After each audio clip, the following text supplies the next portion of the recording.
ବର୍ଣ୍ଣମାଳାରେ ଶୀଘ୍ର ଆଗମନ କରିବାକୁ ଯାଉଥିବା ପ୍ରଭୁ ଯୀଶୁଖ୍ରୀଷ୍ଟଙ୍କ ପବିତ୍ର ଓ ବହୁମୂଲ୍ୟ ନାମରେ ନିର୍ମଳ ଖରା ୟୁଟ୍ୟୁବ୍ ଚ୍ୟାନେଲରେ ଆପଣ ସମସ୍ତଙ୍କୁ ସ୍ୱାଗତ କରେ। ପ୍ରତିଦିନ ପ୍ରତି ପ୍ରଭାତ ଆମମାନେ ନିର୍ମଳ ଖରା ୟୁଟ୍ୟୁବ୍ ଚ୍ୟାନେଲ ମାଧ୍ୟମରେ ନୂଆ ନୂଆ ପ୍ରସଙ୍ଗରେ ପ୍ରଭୁଙ୍କର ବାକ୍ୟ ଶୁଣିବାର ଅପୂର୍ବ ସୁଯୋଗ ପାଉଛୁ। ପରମେଶ୍ୱର ପ୍ରତି ପ୍ରଭାତରେ ତାଙ୍କର ପବିତ୍ର ବାକ୍ୟ ମାଧ୍ୟମରେ ଆମମାନଙ୍କ ସହିତ କଥାବାର୍ତ୍ତା ହେଉଛନ୍ତି। ସେଥିପାଇଁ ସ୍ୱର୍ଗର ପରମେଶ୍ୱରଙ୍କୁ ହୃଦୟ ସହିତ ଧନ୍ୟବାଦ ଦିଏ। ତାହା ସହିତ ଆପଣ ସମସ୍ତଙ୍କୁ ମଧ୍ୟ ହୃଦୟ ସହିତ ଧନ୍ୟବାଦ ଦିଏ, କାରଣ ଆପଣମାନେ ନିୟମିତ ଏହି ଚ୍ୟାନେଲ ଦ୍ୱାରା ପ୍ରସାରିତ ହେଉଥିବା କାର୍ଯ୍ୟକ୍ରମ ଗୁଡ଼ିକକୁ ଦେଖୁଛନ୍ତି। କେବଳ ଦେଖୁଛନ୍ତି ତାହା ନୁହେଁ, ଲାଇକ୍ ସେୟାର କମେଣ୍ଟ ଗୁଡ଼ିକ କରି ଆପଣମାନେ ଆମମାନଙ୍କୁ ଅତ୍ୟଧିକ ପରିମାଣରେ ଉତ୍ସାହିତ କରୁଛନ୍ତି। ପ୍ରଭୁ ଆପଣ ସମସ୍ତଙ୍କୁ ପ୍ରଚୁର ଭାବେ ଆଶୀର୍ବାଦ କରନ୍ତୁ। ଆସନ୍ତୁ ଆଜିର ପ୍ରସଙ୍ଗ ନିକଟକୁ ଯିବା। ଆଜିର ପ୍ରସଙ୍ଗଟି ଏହି ପ୍ରକାର ଅଟେ, ଆପଣଙ୍କୁ ଶୟତାନ ବ୍ୟବହାର କରୁଛି କି? ଆପଣଙ୍କୁ ଶୟତାନ ବ୍ୟବହାର କରୁଅଛି କି? ପ୍ରିୟମାନେ, ଦୁନିଆର ସବୁଠାରୁ ଯିଏକି ଦୁଷ୍ଟ ବ୍ୟକ୍ତି ଯାହାକୁ କି ଶୟତାନ ବ୍ୟବହାର କରୁଛି, ଦୁନିଆର ସବୁଠାରୁ ଭ୍ରଷ୍ଟ ବ୍ୟକ୍ତି ଯାହାକୁ କି ଶୟତାନ ବ୍ୟବହାର କରୁଛି, ଆଜି ଅନେକଙ୍କୁ ଶୟତାନ ବ୍ୟବହାର କରୁଛି। ସେହି ବ୍ୟକ୍ତିକୁ ବ୍ୟବହାର କରି ଅନ୍ୟ ବ୍ୟକ୍ତିମାନଙ୍କୁ ନଷ୍ଟ କରିବା, ଭ୍ରଷ୍ଟ କରିବା, ସେମାନଙ୍କୁ ପତିତ କରିବା, ପାପରେ ପକାଇବା ପାଇଁ ଶୟତାନ ଲୋକମାନଙ୍କୁ ବ୍ୟବହାର କରିବାରେ ସେ ଲାଗି ପଡ଼ିଛି। ଜାଣତରେ ଅଜାଣତରେ ଅନେକ ଜଣକୁ ଶୟତାନ ବ୍ୟବହାର କରୁଛି।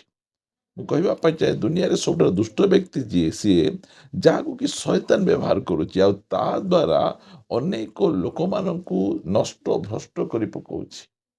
ଆପଣଙ୍କୁ ବ୍ୟବହାର କରୁନାହିଁ ତ, ସେଇଟା ହେଲା ବଡ଼ ବିଷୟ। ଯେଉଁମାନେ ଆମେ ଦେଖୁଛୁ ଏଦନ ଉଦ୍ୟାନରେ କି ପ୍ରକାର ଭାବରେ ଶୟତାନ ସର୍ପକୁ ବ୍ୟବହାର କଲା। ସର୍ପ ଭିତରେ ପଶି ଶୟତାନ କି ପ୍ରକାର ଭାବରେ ସେ ନାରୀକୁ, ହବାଙ୍କୁ ସେ ଭ୍ରାନ୍ତ କରିଦେଲା। ଆଜି ସେଇ ପ୍ରକାର ଅନେକଙ୍କ ଠାରେ ଶୟତାନ ସେ ପ୍ରବେଶ କରି ଅନେକଙ୍କୁ ନଷ୍ଟ ଭ୍ରଷ୍ଟ କରୁଅଛି। ସର୍ପକୁ ଶୟତାନ ବ୍ୟବହାର କରୁଛି କାହିଁକି? ସର୍ପ ସେ ଗୋଟେ ବୁଦ୍ଧିମାନ ବ୍ୟକ୍ତି। ମାଥ୍ୟୁ 10 ଅଧ୍ୟାୟର 16 ପଦରେ ପଢ଼ିବା, ଦେଖ, ବାଘମାନଙ୍କ ମଧ୍ୟରେ ମେଣ୍ଢାମାନଙ୍କ ପରି ମୁଁ ତୁମ୍ଭମାନଙ୍କୁ ପଠାଉଅଛି, ଅତଏବ ସର୍ପ ପରି ବୁଦ୍ଧିମାନ ଓ କପଟ ପରି ଅହିଂସକ ହୁଅ। ଏହି ସ୍ଥାନରେ ପରମେଶ୍ୱର ସାପ ବିଷୟରେ କହୁଛନ୍ତି। ଯୀଶୁଖ୍ରୀଷ୍ଟ ସର୍ପକୁ କହୁଛନ୍ତି ସେ ବୁଦ୍ଧିମାନ ବ୍ୟକ୍ତି, ତା ପାଖରେ ଭୟଙ୍କର ବୁଦ୍ଧି ରହିଛି। କାରଣ ସର୍ପ କେବେ ହେଲେ ମଧ୍ୟ ସେ ନିଜେ ଘର ତିଆରି କରିବ ନାହିଁ, ଅନ୍ୟ ଘରରେ ଯାଇ ରହିବ। ସବୁବେଳେ ତାର ଦୁଇ ପ୍ରକାର କଥା, ହେଲେ ଏଇ ବୁଦ୍ଧିଟା କ'ଣ ଲୋକମାନଙ୍କୁ ନଷ୍ଟ କରୁଛି, ଭ୍ରଷ୍ଟ କରୁଛି। ପ୍ରିୟମାନେ, ସର୍ପକୁ ଶୟତାନ ବ୍ୟବହାର କଲା, ଆଉ ସମଗ୍ର ମାନବ ଜାତିକୁ ପାପରେ ସେ ଠେଲିଦେଲା। ଆଜି ଅନେକ ଲୋକ ଶୟତାନର ହସ୍ତରେ ଅଛନ୍ତି। ଯେଉଁ ସମୟରେ ଆଇବଙ୍କୁ ଆମେ ଦେଖୁଛୁ, ଆଇବଙ୍କ ଜୀବନରେ ଏତେ ବଡ଼ ପରୀକ୍ଷା ଆସିଛି, ସେହି ସମୟରେ ଶୟତାନ ସମସ୍ତଙ୍କୁ ମାରି ଦେଉଛି, ମାତ୍ର ଆଇବଙ୍କର ସ୍ତ୍ରୀକୁ ସେ ବଞ୍ଚାଇ ରଖୁଛି। କାହିଁକି? ସେ ଜାଣିଛି ଆଇବଙ୍କର ସ୍ତ୍ରୀ ଯେଉଁ ସମୟରେ ମରିଯିବ ସେତେ କାମ ଦେବ ନାହିଁ, ମାତ୍ର ବଞ୍ଚିଥିଲେ ତାକୁ ବ୍ୟବହାର କରି ଆଇବଙ୍କୁ କଷ୍ଟ ଦେବା, ଆଇବଙ୍କୁ ବିଭିନ୍ନ ପ୍ରକାର କଥା କହି ଆଇବଙ୍କର ବିଶ୍ୱାସକୁ ଦୁର୍ବଳ କରିବା ପାଇଁ ସେ ଚେଷ୍ଟା କଲା। ମାତ୍ର ଆଇବ ସେ ଅତି ଭଲ ଭାବରେ ଜାଣିଥିଲା, ଜାଣି ସେ ନିଜ ସ୍ତ୍ରୀଙ୍କର କଥାକୁ ଶୁଣିଲା ନାହିଁ। ଆଇବଙ୍କ କଥା ଛାଡ଼ନ୍ତୁ, ଯୀଶୁଖ୍ରୀଷ୍ଟ ଦିନେ ତାଙ୍କର ପ୍ରିୟ ଶିଷ୍ୟ ପିତରଙ୍କୁ ସେ କହୁଅଛନ୍ତି।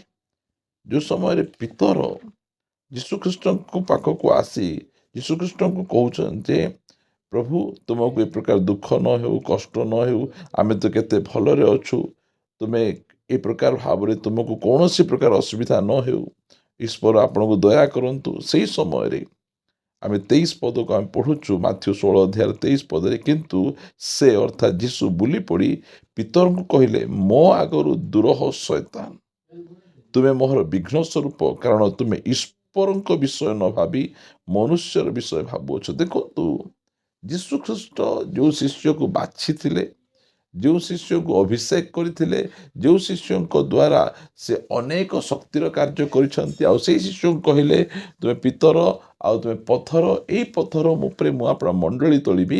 ଏହି ପ୍ରକାର ଗୋଟିଏ ବ୍ୟକ୍ତିଙ୍କୁ ମଧ୍ୟ ଶୟତାନ ବ୍ୟବହାର କରେ। ପ୍ରିୟମାନେ, ଶୟତାନ ଆଜି ଲୋକମାନଙ୍କୁ ବ୍ୟବହାର କରି ଗୋଟିଏ ଆତ୍ମିକ ଲୋକଙ୍କୁ ପକାଇ ଦେଉଅଛି। ଦଲିଲାକୁ ବ୍ୟବହାର କରି ସମସଙ୍ଗ ପରି ଗୋଟେ ଶକ୍ତିଶାଳୀ ବ୍ୟକ୍ତିଙ୍କୁ ସେ ଅନ୍ଧ କରିଦେଉଛି, ତାହାକୁ ବନ୍ଧନଗ୍ରସ୍ତ କରିଦେଉଛି। ଆଜି ଶୟତାନ ଆପଣଙ୍କୁ ବ୍ୟବହାର କରୁନାହିଁ ତ, ସେଇଟା ହେଲା କଥା। ଆପଣଙ୍କ ଦ୍ୱାରା ଅନ୍ୟମାନେ ଭୁଲ ବାଟକୁ ଯାଉନାହାନ୍ତି ତ, ଆପଣଙ୍କ ଦ୍ୱାରା ଅନ୍ୟମାନେ ନଷ୍ଟଭ୍ରଷ୍ଟ ହେଉନାହାନ୍ତି ତ, ଆପଣଙ୍କର କଥା ଲୋକମାନଙ୍କୁ ବିଘ୍ନ ସ୍ୱରୂପ କରୁନାହିଁ ତ। ଆଜି ସେଇ ବିଷୟ ଆମେ ଦେଖିବାର ଆବଶ୍ୟକ ରହିଅଛି। ଶୟତାନ ପ୍ରତ୍ୟେକ ବ୍ୟକ୍ତିଙ୍କୁ ବ୍ୟବହାର କରିବା ପାଇଁ ସେ ଜଗି ବସିଛି। ଯେଉଁ ସମୟରେ ସୁଯୋଗ ମିଳିବ ସେ ଭିତରେ ପ୍ରବେଶ କରି ଅନେକ ଲୋକଙ୍କୁ ସେ ପାପରେ ପକାଇବା ପାଇଁ ସବୁବେଳେ ସଜାଗ ରହିଅଛି। ପ୍ରିୟମାନେ, ଆମେ ନିଜକୁ ପ୍ରଭୁଙ୍କ ହସ୍ତରେ ଆମେ ସମର୍ପଣ କରିବା। ଶୟତାନର ହସ୍ତର ଗୋଟିଏ ହତିଆର ହେବା ନାହିଁ।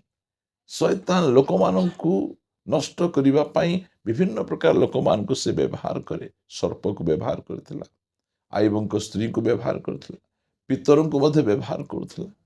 ଏମିତିକି ଇସ୍କାରିୟତ ଯିହୁଦାକୁ ବ୍ୟବହାର କରି ଯୀଶୁ ଖ୍ରୀଷ୍ଟଙ୍କୁ ସେ ଶତ୍ରୁ ହସ୍ତରେ ସମର୍ପଣ କରୁଅଛି।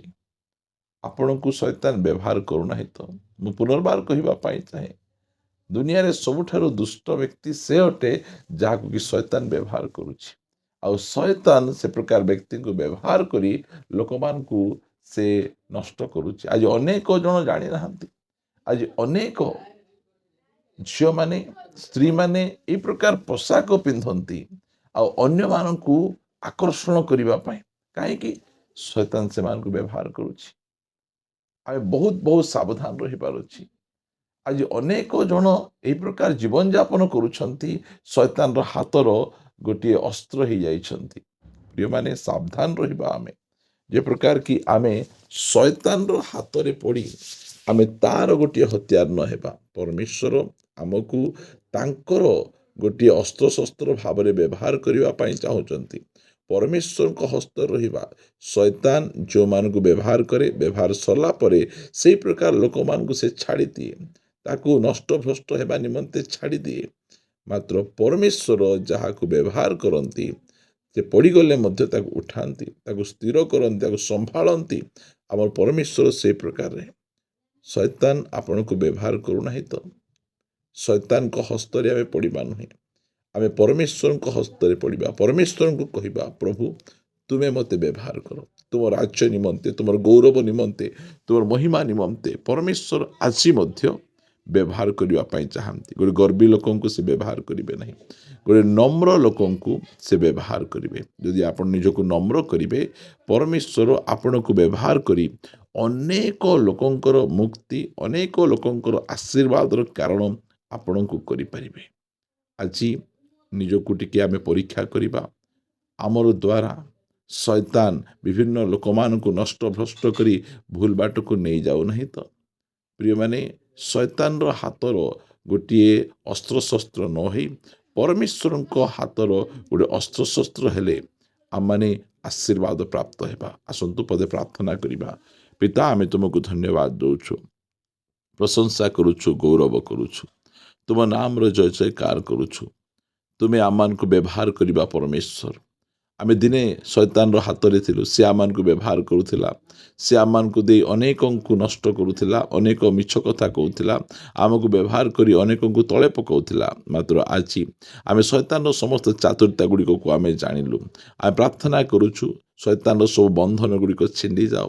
ଆମେ ସମ୍ପୂର୍ଣ୍ଣ ଭାବରେ ମୁକ୍ତ ହୋଇ ତୁମ ହସ୍ତରେ ରହିବୁ, ତୁମ ହସ୍ତରେ ଆମେ ଧରା ପଡ଼ିବୁ। ତୁମେ ଆମକୁ ବ୍ୟବହାର କର, ତୁମ ମାର୍ଗରେ ତୁମେ ଆମମାନଙ୍କୁ ଚଲାଅ ବୋଲି ଆମେ ପ୍ରାର୍ଥନା କରୁଛୁ। ସବୁ ସମୟରେ ତୁମେ ଆମମାନଙ୍କୁ ପ୍ରଭୁ କଥା କହୁଛ ତୁମ ବାକ୍ୟ ଦ୍ୱାରା, ସେଥିପାଇଁ ଧନ୍ୟବାଦ। ଆଜି ମଧ୍ୟ ଅତି ସୁନ୍ଦର ଭାବରେ ବାକ୍ୟ ଦ୍ୱାରା କଥା କହିଥିବାରୁ ଧନ୍ୟବାଦ ଦେଇ ପ୍ରାର୍ଥନା ପ୍ରିୟ ପ୍ରଭୁ ଯୀଶୁଙ୍କ ନାମରେ ମାଗୁଅଛୁ। ଆମେନ୍, ଆମେନ୍। ପ୍ରେଜ୍ ଦ ଲର୍ଡ। ପ୍ରଭୁ ଆମ ସମସ୍ତଙ୍କୁ ପ୍ରଚୁର ଭାବେ ଆଶୀର୍ବାଦ କରନ୍ତୁ। ପ୍ରଭୁ ଅନୁଗ୍ରହ କଲେ ଆସନ୍ତା ଅଧ୍ୟାୟରେ ଆଉ ଗୋଟିଏ ନୂଆ ପ୍ରସଙ୍ଗରେ ପରସ୍ପର ସହିତ ସାକ୍ଷାତ କରିବା ରହିବା। ନମସ୍କାର। Praise the Lord. God bless you.